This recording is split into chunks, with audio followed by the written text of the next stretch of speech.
one of the first videos we ever did on the Fstoppers channel was we interviewed different photographers, and our idea was to create little mini documentaries on who a photographer is and like what's possible. What is it like being a concert photographer? And so we teamed up with David Bergman, and we had this little mini 10-20 minute video, just kind of a day in the life. And when we did Peter's, he was one of the first ones we ever did.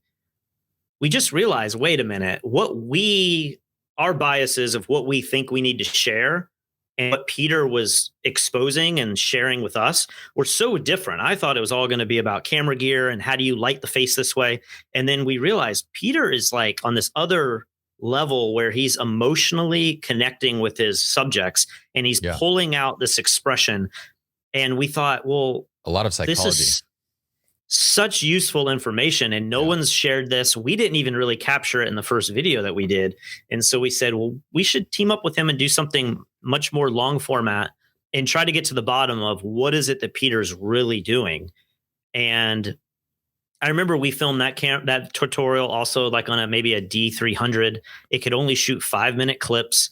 We're running 2 or 3 cameras at the same time. We literally had thousands of clips that all had to be synced up every 5 minutes. It was a nightmare. I think it took us like 8 months of working on it full time to get to that video. And then we show it to some of our internal writers and team at the time. And everyone's like, you guys can't release this. This is horrible. It's just this madman rambling on and saying the craziest stuff to his clients. I don't understand why this is useful at all. And we're like, don't you see the brilliance in what he's doing?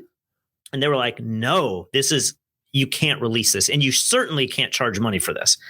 And so Lee and I had to have this real like gut reality check and say, is this good enough to release? Maybe we need to go back to New York and we need to film Peter again and have him inject his like off camera thoughts on, hey, you're seeing this guy struggle in front of my camera, and I can't say this in front of him, but let me very simply tell you what's going on.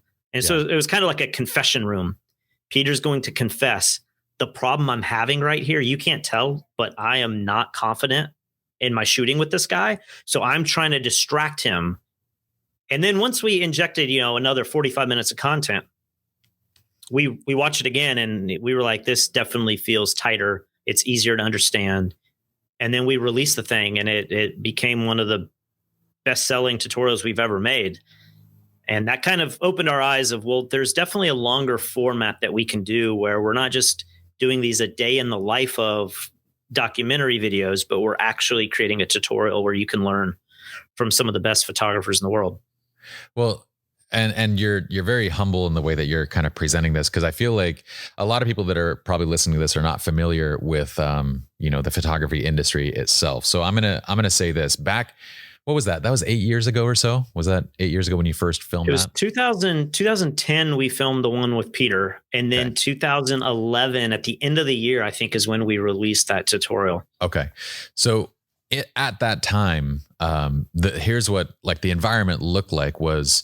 The photography industry had a few pieces of education. There were a couple websites, a couple things here and there. Like you said, Strobist, other written forms. There were a few popular books, but really this market for high-end video training had not been really created yet.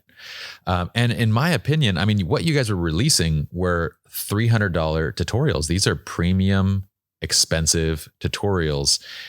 And it kind of proved that the model worked. Like it was I feel like it was the first example of, hey, this can actually be done well. It can be done successfully, and people are willing to actually pay for good quality video education. Would you disagree? I mean, what else was out there? No. There were like Eric Almus. There was a few people that were producing their own stuff. You had Scott Kelby, who kind of had some video training and that sort of stuff, but it was very beginner level. I don't mean to knock on Scott or anything like that, but it was how to use a camera and how to use flash and how to do a 3-light setup. It was very simple stuff. And even today, I mean, we're starting to make more paid content, long form tutorials that are aimed more towards beginners and amateurs. But the majority of the stuff we make is aimed towards it's like an investment in your own career. You're not going to buy something on Peter Hurley or on Mike Kelly and just casually learn how to use a strobe. Like, this is, you are already shooting headshots, you're already shooting architecture, and you're trying to charge the most amount of money, and you're trying to learn from the best people possible. And, we're not, basically what I'm trying to say is we're not creating videos for everyone. And I think a lot of people see the price tags on these things and they think that's outrageous. But in my mind, I've just always felt like, to get the inside look and the personal experience from a very successful photographer for $300.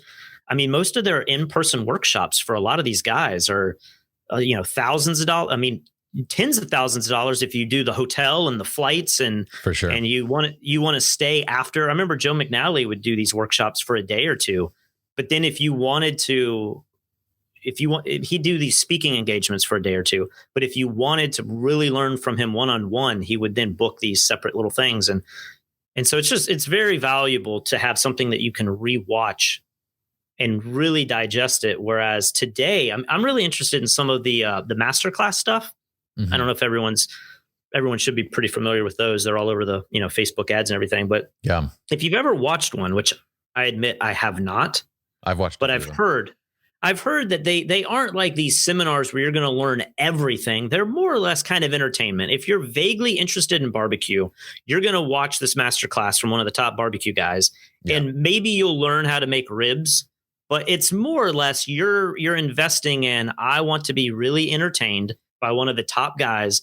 And if I take some knowledge from it, great.